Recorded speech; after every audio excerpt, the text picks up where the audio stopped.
vamos a hacer un ejercicio sobre las progresiones, específicamente sobre progresiones aritméticas. Pero antes de eso debemos recordar que las progresiones se clasifican en progresiones aritméticas y progresiones geométricas. Primero vamos a resolver algunos ejercicios sobre progresiones aritméticas.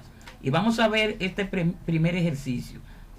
Nos piden hallar el quinto término de esa progresión aritmética que está formada por los elementos 1, 3, 5, 7, etc. Y se dirige hacia el infinito. Observamos que es una progresión creciente donde el primer término es el 1, el segundo es el 3 y así sucesivamente. Nos están pidiendo el quinto término. Eso significa el término que va después del 7 sería el quinto, lógico, en esta progresión. Entonces, vamos primero a ver la fórmula que vamos a utilizar. Para calcular el término enésimo, o sea, el término que ocupe cualquier posición de una progresión aritmética, lo primero que debemos hacer es utilizar esta fórmula, donde dice que el término enésimo es igual a sub 1 más n menos 1 multiplicado por d. Podemos observar aquí que a sub 1 representa el primer término de la progresión. En este caso, a sub 1 sería el 1.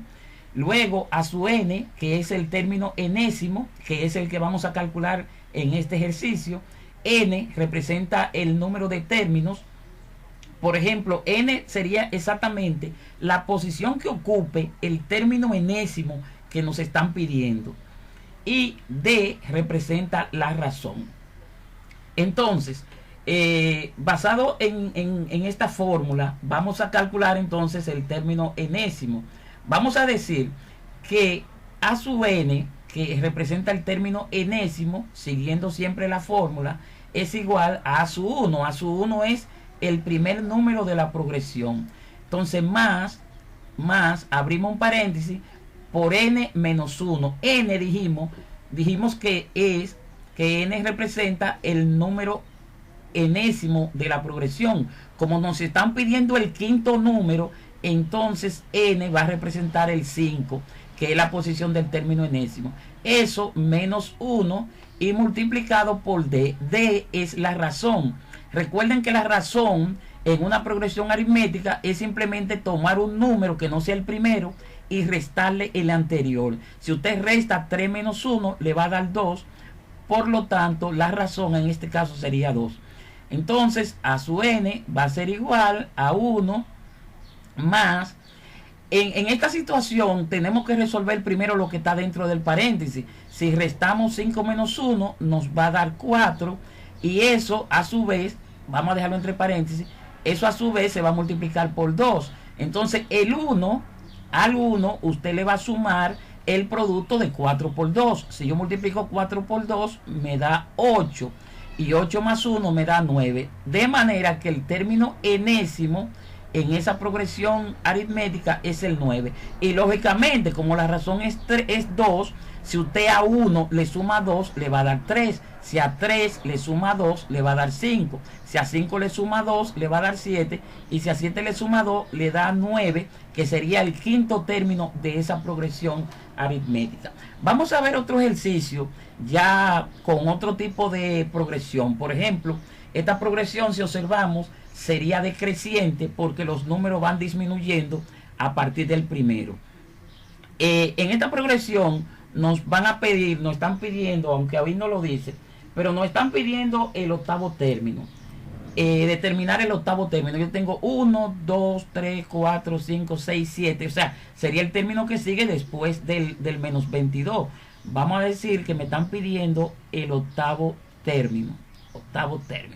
Entonces, siguiendo la fórmula, yo voy a poner que a sub n, puedo poner a sub 8 porque me están pidiendo el octavo término. Aquí pude haber puesto a sub 5, que era el quinto.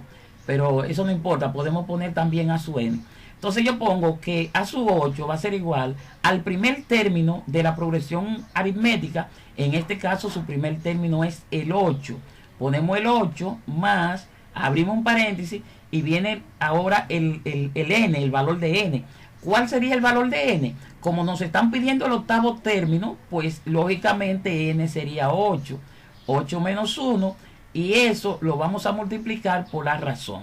¿Cómo calculamos la razón aquí? Sencillamente la razón, vamos a calcular aquí, la razón sencillamente lo que tenemos que hacer es, razón dijimos que lo vamos a representar con una n, con una d, entonces va a ser igual a un término cualquiera. Vamos a tomar el 3 y le vamos a restar el anterior. Si a 3 yo le resto 8, como los signos son diferentes, se resta, se coloca el signo del mayor, eso nos da menos 5. De manera que la razón en este caso sería menos 5. Entonces a su 8 va a ser igual a 8 más, resolvemos lo que está dentro del paréntesis, 8 menos 1 nos va a dar 7, y ese 7 lo tenemos que multiplicar ahora por menos 5. Entonces vamos a tener 8 más por menos da menos, y 7 por 5 son 35. Nos da 35 negativo. Entonces el octavo término de esa progresión va a ser la resta de 8 menos 35. Como el 35 es mayor que 8, obviamente eso nos va a dar negativo. Y si restamos 8 menos 35, nos va a dar 27. Ese menos 27 sería el octavo término de esa progresión aritmética. Hasta entonces.